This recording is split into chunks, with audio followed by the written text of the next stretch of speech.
Andy. Andy Rice from The Independent. Prime Minister, you made proposals to improve our democracy, the subject of your first statement on becoming Prime Minister in 2007. Why has progress towards them been so slow, and are they being revived now in the hope of winning the support of the Liberal Democrats in a hung parliament? You know, to be honest, since 1997, we've created devolution of power to Scotland, to Wales, to Northern Ireland. We've introduced a Freedom of Information Act. We've created mayors. We've got a mayor of London, obviously. We've made changes in our constitution, removing the royal prerogative, that Parliament will have the last word on peace and war and on treaties, and big changes have taken place. But look, after the expenses crisis, I realised we had to do more. I and all the cabinet realised that if you don't show people that you've moved beyond the old politics, then people's trust will not be rebuilt in the same way that if we move to the new politics. Now, we're offering a referendum on a new House of Commons and a new House of Lords.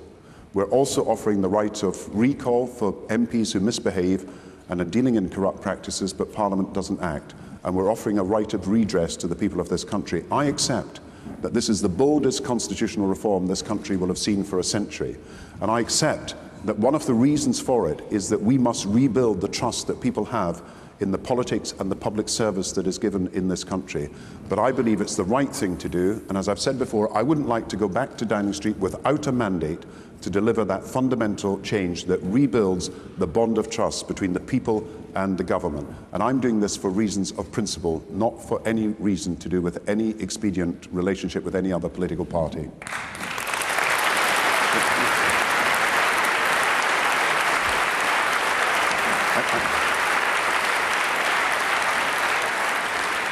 I've taken all men. I would like to have a question from... Yes.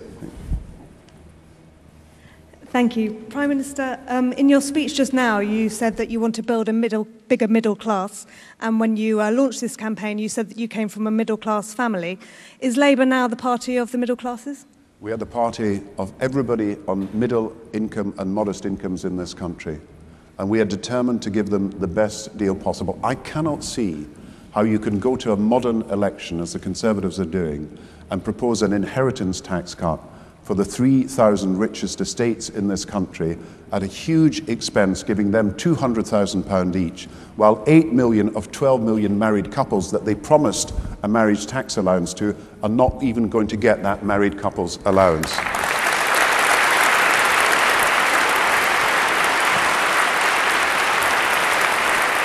Peter.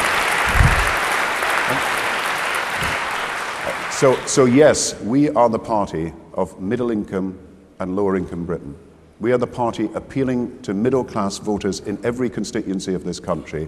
We have taken this country through the most difficult financial recession we've seen since the 1930s. We've done so without unemployment being as high as it was in the 80s or the 90s. Indeed, it's half what it was in the 90s. And we are now ready to renew the economy for the years ahead. And we're investing in digital, in high technology, in the creative industries, in low-carbon industries. We can create these middle-class jobs of the future that rests on skills and rests on social mobility and rests on providing the best possible education system in the country, and that's what we're going to do. I'll take one final...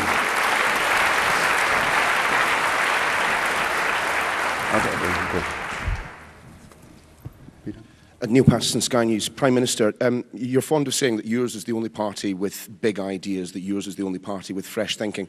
But isn't it the case that the one word which most accurately describes your manifesto is blairite? I'm proud of what we've done under Tony Blair's leadership, and I'm proud of what we continue to do.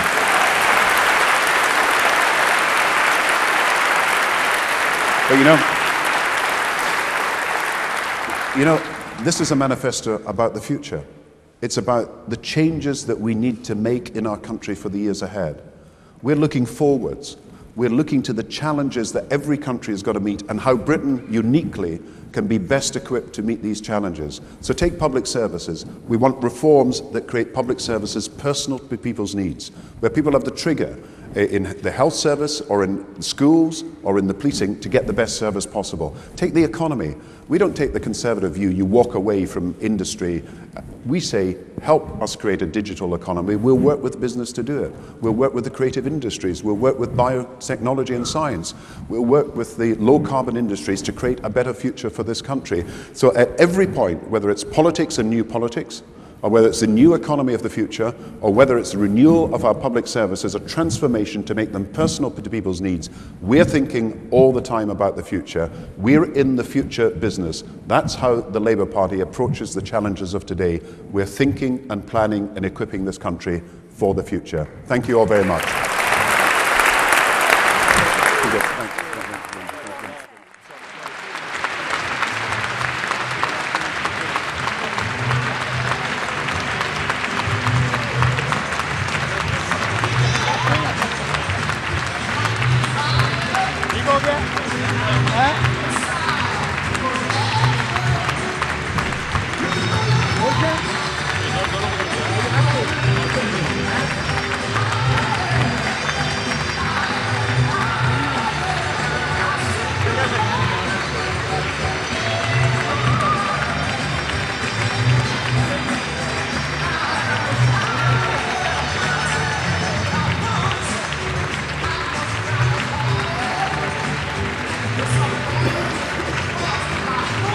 Not to increase income tax rates, but there'll be no such pledge on raising VAT. And one sweetener, a promise to double paternity leave from 2